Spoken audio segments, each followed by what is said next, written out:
नमस्कार किसान भाइयों, मैं चंद्रभान। आज आपको इस वीडियो में गेहूं की प्रमुख सिंचाई की अवस्था के बारे में जानकारी देंगे।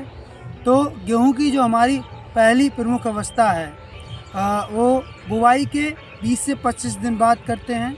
ये शीर्ष जड़ परिवर्तन अवस्था कहलाती है। इसमें जड़ का विकास होता है।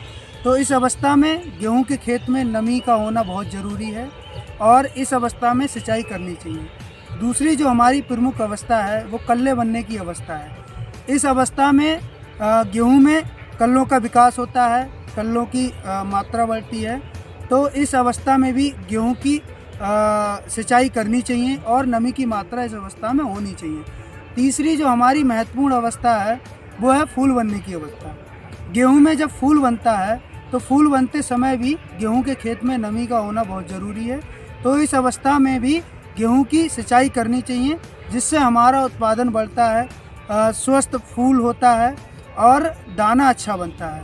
इसके बाद जो चौथी हमारी अवस्था है वो है दूध बनने की अवस्था। इस अवस्था में भी गेहूं के खेत में नमी की मात्रा अच्छी होनी चाहिए, जिससे जो दाने का भराव होता है, दूध बनने की जो अवस्था होती है, दूध दाने में बनता है, वो अच्छे से बन सकता है। इसीलिए इस अवस्था में हमको सिंचाई करनी चाहिए। इसके बाद जो हमारी लास्ट महत्वपूर्ण अवस्था होती है जो कि होती है दाना या अनाज बनने की अवस्था। इस अवस्था में ये अवस्था 120 से 25 दिन की अवस्था होती है। इस अवस्था में सिंचाई करनी चाहिए, नमी अच्छी होनी चाहिए खेत में, जिससे दाना मोटा और चमकीला बने। इसके लिए सिंचाई करना चाहिए, जो कि बहुत महत्वपूर्ण है।